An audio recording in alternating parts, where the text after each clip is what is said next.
Baik, learners, kita jumpa bersama saya, Bambang Leo Handoko, dalam video kita di mata kuliah Internal Audit.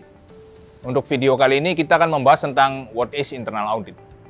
Nah, teman-teman sekalian, ini adalah tujuan pembelajaran kita dalam video kali ini, yaitu kita akan berdiskusi tentang internal audit standar, guideline, current issue, dan juga penggunaan information technology dalam proses internal audit. Jadi beberapa poin yang akan kita bahas, yaitu ada introduction, kemudian internal audit sebagai assurance provider, sebagai consultant, dan kemudian apa sih tugas dan tanggung jawab gitu, responsibility-nya dari si internal audit ini, dan juga bagaimana penggunaan teknologi informasi dalam proses internal audit, teman-teman. Nah, teman-teman, yang pertama yang akan kita bahas adalah internal audit role atau peran dari si internal audit. Jadi apa sih peran dari internal audit dalam suatu organisasi? Yang pertama, internal audit itu sebagai assurance provider atau penyedia jasa asuransi, teman-teman. Ya, seperti kita tahu ya, jasa asuransi seperti jasa audit. Tetapi tidak hanya sebagai jasa asuransi audit, tetapi juga internal audit itu bertindak sebagai konsultan. Karena kan di dalam perusahaan, teman-teman, yang beda sama external audit atau audit keuangan. Tetapi audit internal ini juga berfungsi sebagai konsultan ke pihak manajemen. Nah, kemudian tanggung jawab dan tugasnya dari si internal audit ini, itu termasuk yaitu sebagai assurance provider dan konsultan. Nah, kita akan lihat juga tren dan relevannya dari si internal auditor di tentu era industri 4.0 saat ini ya, yang mana juga dalam pekerjaan kita menggunakan teknologi. Dan juga internal auditing function berhubungan dengan corporate governance, jadi tata kelola. Nah, teman-teman, internal audit juga membantu external auditor. Kalau external auditor ini adalah auditor yang kerja di kantor akuntan publik, maka kita juga berkolaborasi dengan mereka, yaitu dalam hubungannya internal control audit dan financial statement audit. Jadi ICFR, teman-teman ya, internal control over financial reporting. Nah, internal audit membantu manajemen dalam mengimplementasikan internal control yang efektif dan efisien. Nah, ini teman-teman kalau kita lihat ya, di struktur organisasi, internal audit ini posisinya seperti ini. Jadi, internal audit ini merupakan departemen, tetapi memang diposisikannya miring, teman-teman, yang menyamping. Jadi, di bawah manajemen, tetapi di atas dari departemen-departemen yang lain. Tujuannya apa? Tujuannya adalah supaya internal audit ini punya power, punya otoritas untuk mengaudit departemen-departemen di bawahnya, gitu. Ya, departemen-departemen di organisasi atau perusahaan.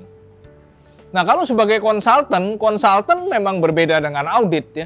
Konsultan adalah memberi masukan, memberi konsultasi kepada manajemen, audit komite maupun personel-personel lain. Ya, jadi bisa memberikan masukan kepada board of director, audit komite, ya, memberikan jasa service, memberikan jasa konsultasi kepada manajemen, dan juga memberikan training kepada karyawan lain. Nah, ini adalah tugas dan tanggung jawab dari internal audit, teman-teman ya. Internal audit harus punya full dan free access untuk organisasi audit komite. Jadi harus ada komunikasi antara internal audit dengan audit komite dan itu nggak boleh dibatasi, teman-teman. Ya. Unrestricted access. Jadi bisa punya akses yang tidak terbatas untuk memeriksa misalnya dokumen, properti, ya, data yang berhubungan dengan perusahaan. Juga mempunyai otoritas untuk mendiskusikan inisiatif, policy, dan prosedur yang berhubungan dengan penilaian resiko, internal control, compliance, dan financial reporting. Juga termasuk corporate governance.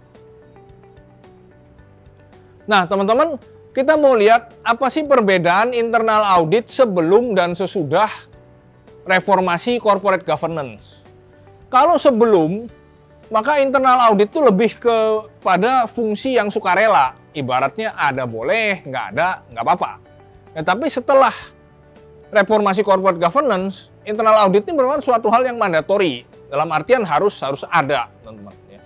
Kalau dulu boleh di-outsource-kan saja. Jadi outsourcing internal auditnya. Kalau sekarang internal audit yang merupakan karyawan tetap ya dalam organisasi, itu diwajibkan.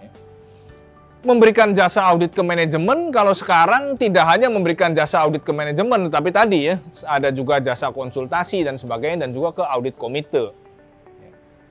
Jadi ada pelaporan ke audit komite.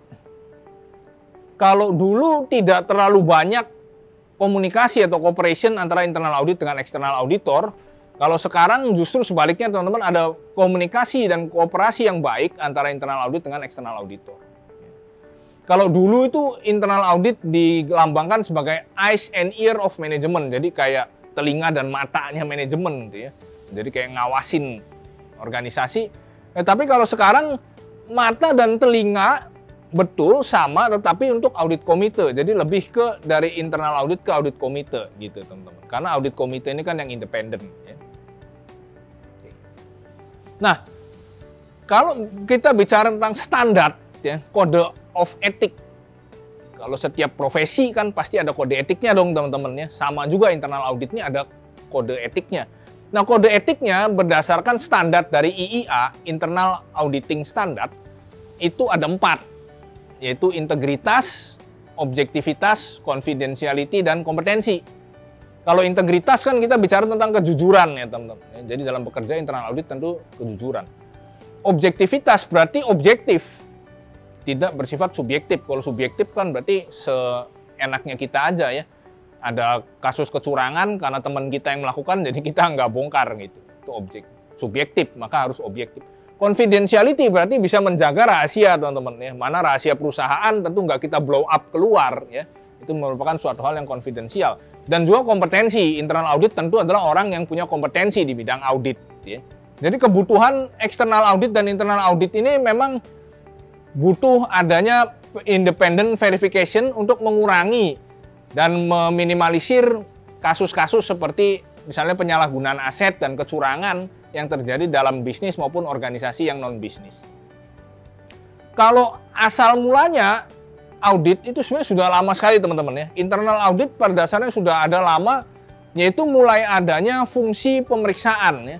Mulai adanya fungsi pemeriksaan, fungsi controlling yang dilakukan oleh pemilik bisnis, itu pada dasarnya mereka sudah terjadi namanya internal audit. Nah, bagaimana dengan perkembangan zaman yang mana sekarang internal audit itu menggunakan penggunaan teknologi informasi juga ya. Jadi tidak lagi menggunakan sistem manual saja tapi menggunakan teknologi informasi. Nah, di sini kita bisa lihat bahwa apa sih peranan dari teknologi informasi di internal audit? Yaitu salah satunya dengan adanya general control, kemudian computer application control, dan juga control over the financial reporting process. Baik, rekan-rekan sekalian, itu tadi video kita tentang apa sih internal audit. Semoga bermanfaat bagi rekan-rekan sekalian. Kita sama-sama belajar dan juga tetap semangat.